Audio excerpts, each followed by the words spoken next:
USAA knows dynamic duos can save the day, like superheroes and sidekicks or auto and home insurance. With USAA, you can bundle your auto and home and save up to 10%. Learn more and get a quote at usaa.com/bundle. Restrictions apply. Well, after a chaotic 24 hours, this bill passed the House in under a minute with a chorus of voice votes supporting the $2 trillion historic rescue.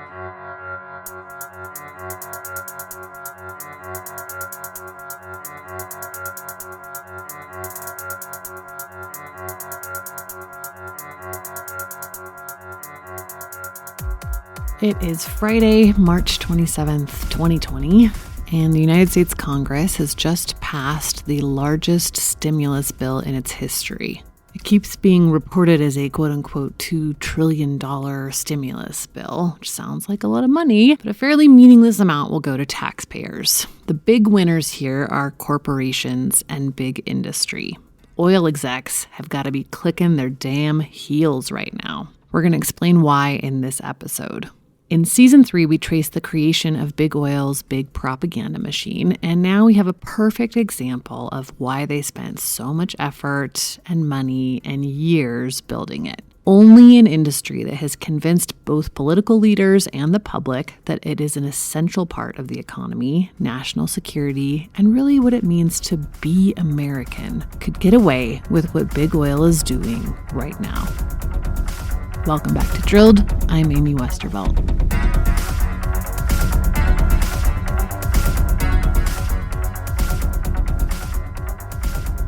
There are three key things to know about what was happening with the oil and gas industry long before the coronavirus pandemic hit.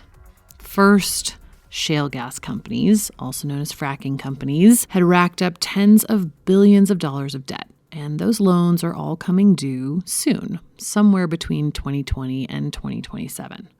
That's a huge problem for an industry that's never turned a profit. Never turned a profit. More on that in a minute. The second thing to know is that oil and gas companies of all kinds have been stacking up debt around what's called asset retirement obligations. When a company gets a permit to drill for oil or gas, they need to take on these obligations, basically agreeing to cap wells and clean up drill sites once they're done using them.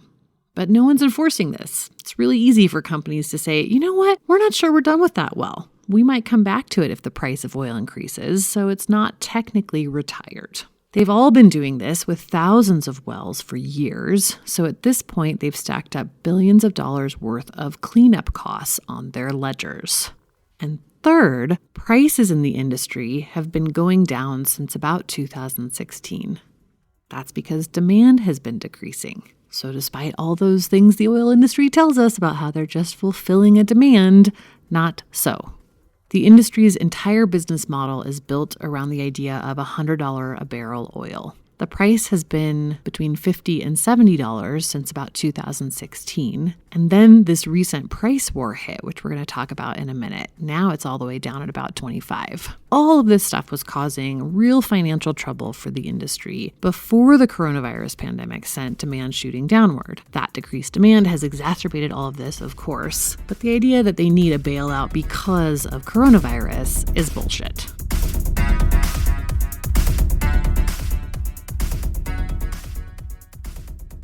The fracking industry is cash negative right now. The fracking industry has not produced a return on capital in excess of the cost of capital since its inception. This is an industry that has never succeeded in producing free cash flow. Never. Okay, first let's talk about the absolute Ponzi scheme that is and always has been the fracking industry. These companies spend more cash than they actually produce. That is, they have negative free cash flow.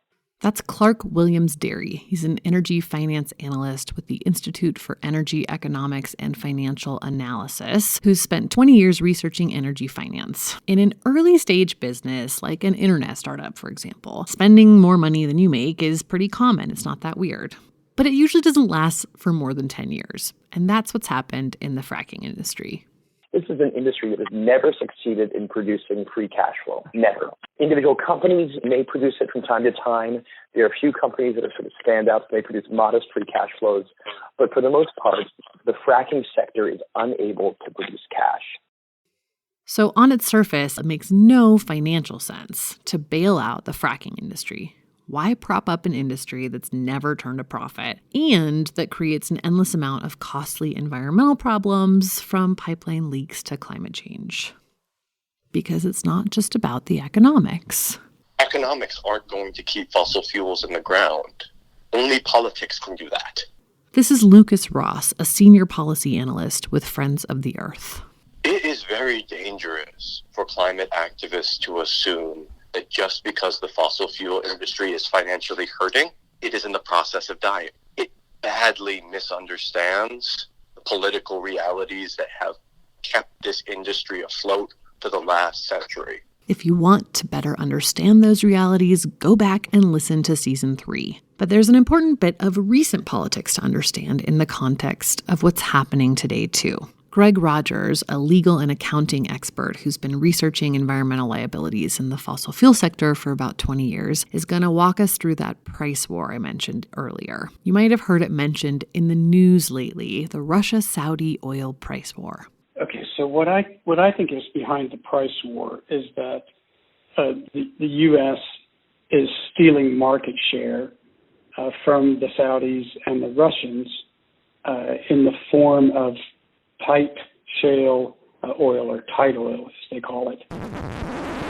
Okay, so tight oil is a type of crude oil that fracking companies realized they could also get from shale rock a few years back. They started out just drilling for natural gas, then they discovered this tight oil, and that's what really put them on track to compete with the big global oil producers, Russia and Saudi Arabia. This little tidbit is important to understanding why the government and various banks would continue to fund an industry that doesn't generate cash. Remember this from Trump's 2017 State of the Union address. We have unleashed a revolution in American energy.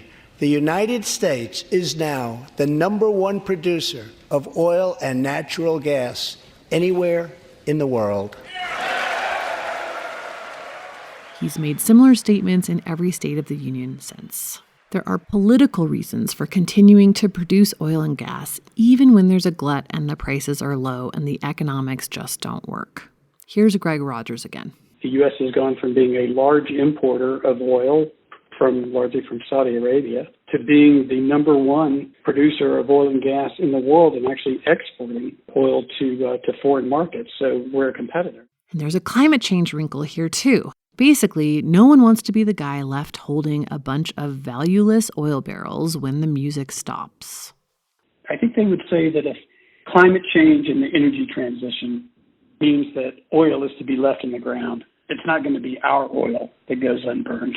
That's what the Russians and the Saudis would say. Mm-hmm. But if you accept that the world is eventually going to heal to the scientific warning that we can only put so much more carbon dioxide into the atmosphere without incurring the worst effects of climate change, then that means only so much oil is going to be pulled from the ground and burned. And the Saudis and the Russians have enough oil to supply the world's needs under that scenario just between themselves. So they have a lot of reserves, and they're also they're the lowest cost suppliers in the world.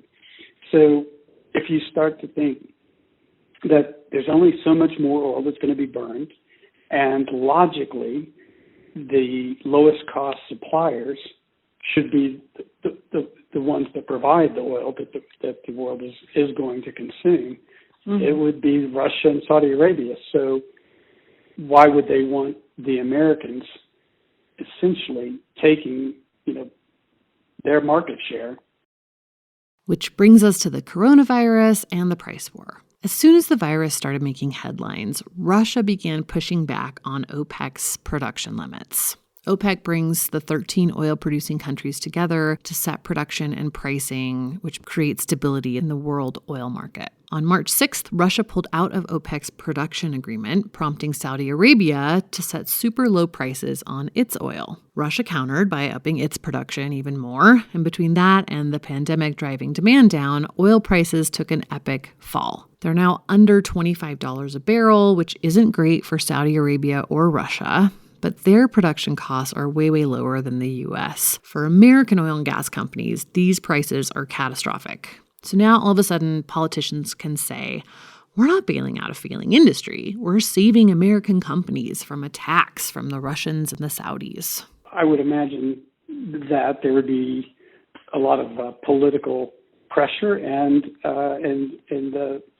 some inclination by U.S. politicians to support the domestic oil and gas industry, and especially when you tie that back into concerns about national security.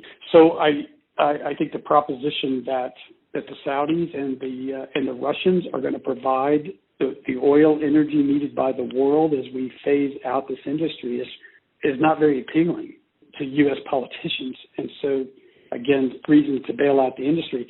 The question is, can they afford it? I mean, the fracking industry has been, it has not produced a return on capital in excess of the cost of capital since its inception.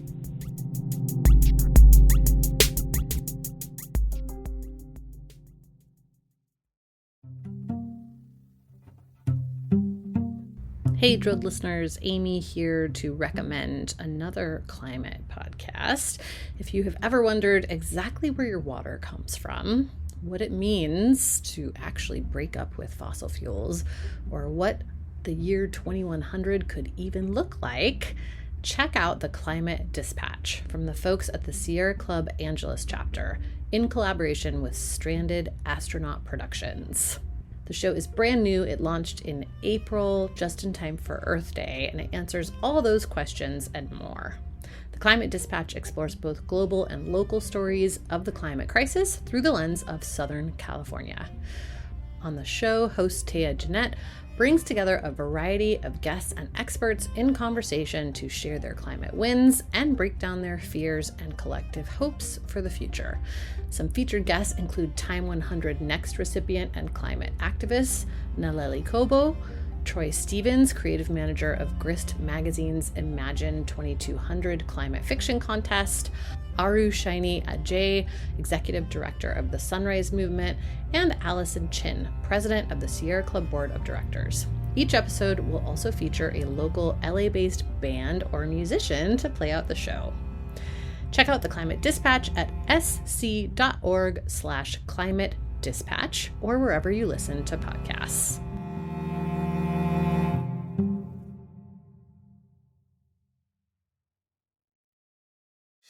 Hey, it's Paris. You know I love sparkly things, right? Like stars. Duh. And thanks to Hilton and AutoCamp, I just slept under them. Picture me, serving looks by the fire outside my luxurious Airstream, making s'mores with the kids, while a national park is our backdrop. The great outdoors meets Hilton hospitality. That's hot. Explore all the new ways to stay at Hilton.com. Hilton for the stay.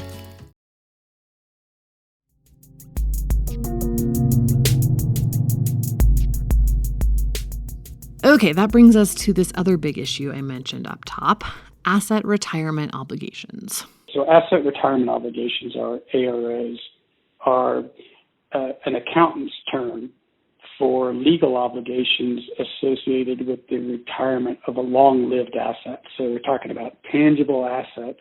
In this case, we're talking about oil and gas wells, plug and abandonment costs, right, for the industry. None of that's being factored in. The industry wasn't cash flow positive before you accounted for that.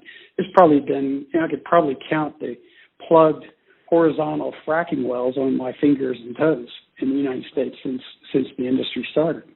Unplugged wells can leak all sorts of chemicals and toxic fluids, including oil or natural gas itself, into the water, air, and soil. They're also a major source of fugitive methane emissions, which contribute to climate change.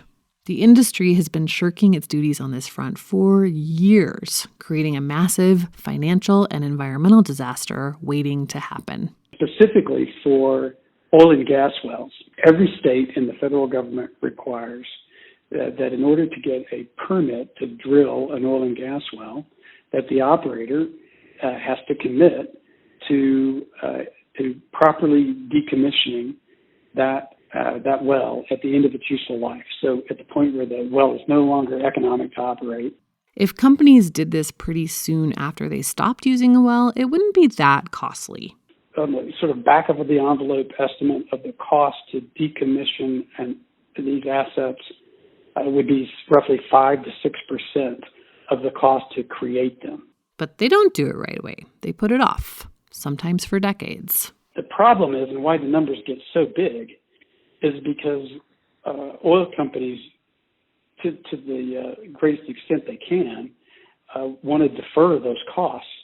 In other words, they build up bigger and bigger inventories of these asset retirement obligations rather than properly plugging and abandoning wells. As soon as they become non-economic, they let those wells sit idle, sometimes for decades. Mm-hmm. So we have very large inventories of debts that have piled up.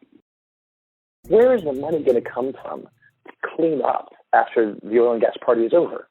I mean, there's already large segments of the oil and gas industry that are functionally insolvent. Clark Williams-Derry again. He's also concerned about the asset retirement problem. You know, how is that industry ever going to produce enough money to pay for this massive amount of cleanup that has to happen all across the oil patch? All of those wells have to get cleaned up, the pipelines that feed them, the underground storage tanks, the above-ground storage tanks, any facilities that are related to oil and gas. Eventually somebody's got to pay for cleaning that stuff up. And, you know, the oil and gas industry, you know, if it were a robust and profitable industry, you could say maybe they had the money to clean it up. Maybe they'll take care of it someday. But what we're seeing now is an industry that is financially collapsing, that is unable to produce enough cash just to pay down its basic debts, let alone to pay for cleanup. If they can't pay for it, states will be left with that bill. And many of them won't be able to afford cleanup either, which means the public could be dealing with this mess for years. I think it's high time for the state regulators to realize that they have a looming financial crisis on their hands because they're the ones who are going to have to pay for cleanup. A really good example of this is the California Resources Corporation, which happens to own most of the oil wells in the county I grew up in, Ventura County, the fastest warming county in the lower 48. California Resources Corporation was spun off from Occidental Petroleum back in 2014. And according to some recent research from the ARO Working Group, it looks very much like Occidental spun a whole bunch of asset retirement obligations into a new company, so it doesn't have to account for them. Now, California Resources Corporation is staring down the barrel of bankruptcy, which would leave California with billions of dollars in cleanup costs.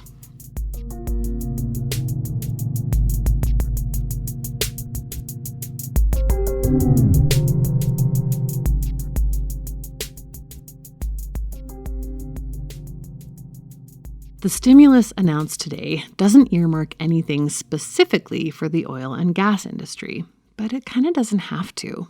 The Trump administration has been a big friend to big oil all along, and one of the first things Treasury Secretary Steve Mnuchin talked about publicly with respect to the pandemic and financial aid was supporting the fossil fuel industry. Here he is on Fox Business in early March. Now, as it relates to the oil markets, I mean, let me just say this could not have occurred at a worse time, that this has nothing to do with the coronavirus whatsoever. So there's no question that there's both supply problem as well as the demand problem. I'm going to tell the president that my recommendation is that he goes to Congress and asks for a lot more money to fill the strategic reserve at $22 for WTI crude. We should be filling up the reserve for the next 10 years. So, we are energy independent. Obviously, at these prices, we're going to have issues producing energy. So let's go out and buy $10 or $20 billion of oil. The American Petroleum Institute made it very clear to me that they have not asked for any money. Instead, they sent President Trump a letter with their deregulatory wish list. First on the list was a request to have oil and gas sites designated as critical infrastructure. Here's Lucas Ross with Friends of the Earth again. as part of this stimulus bill, there is a $500 billion slush fund.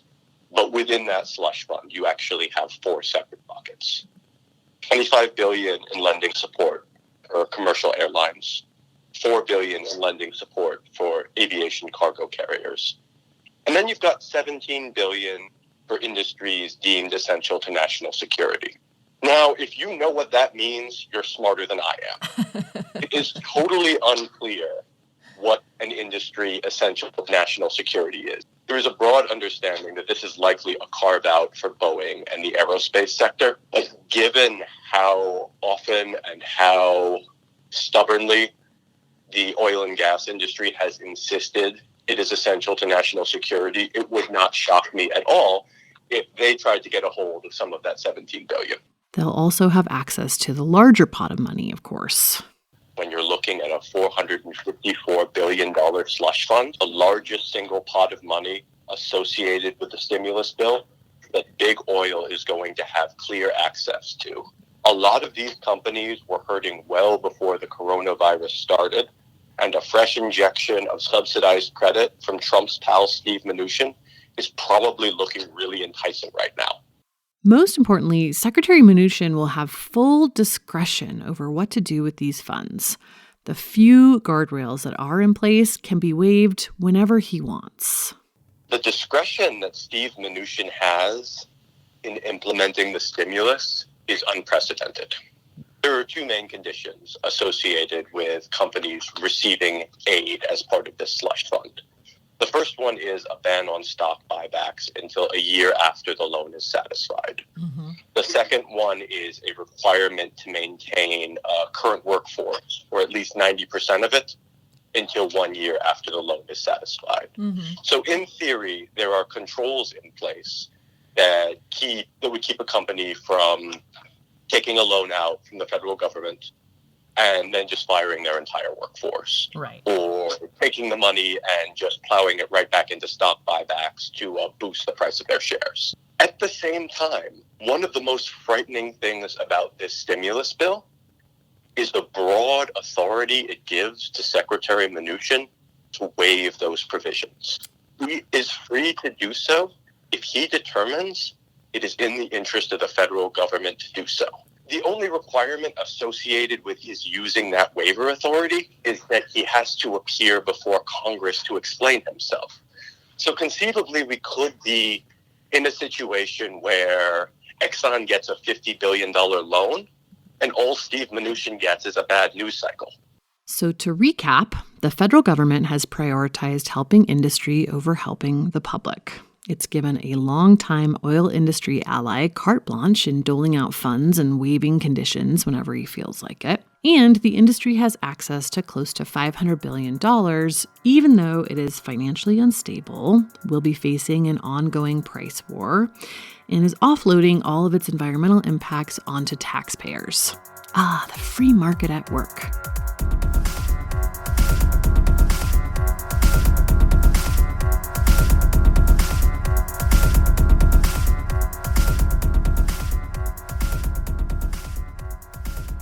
That's it for this time. I was going to take a break after season 3, but right now I think it's really critical to keep reporting on climate accountability. So expect a lot of regular updates in your feed. If you'd like to support this reporting, please go to our Patreon page. It's linked in the show notes, and it's patreon.com/drilled. Thanks for listening, and we'll see you soon.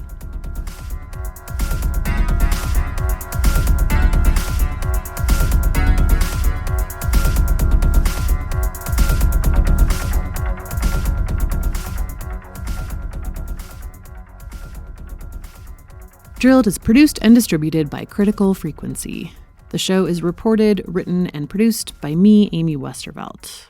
Our editorial advisor is Reka Murthy. Music in this episode is from Martin Wissenberg. Special thanks to the ARO Working Group and Theron Horton for research provided for this episode. We'll link to all sorts of resources in the show notes if you want to follow up on this a bit more.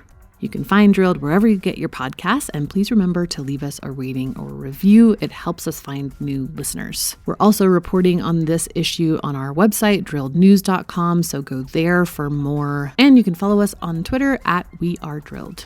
Thanks again, and we'll see you next time.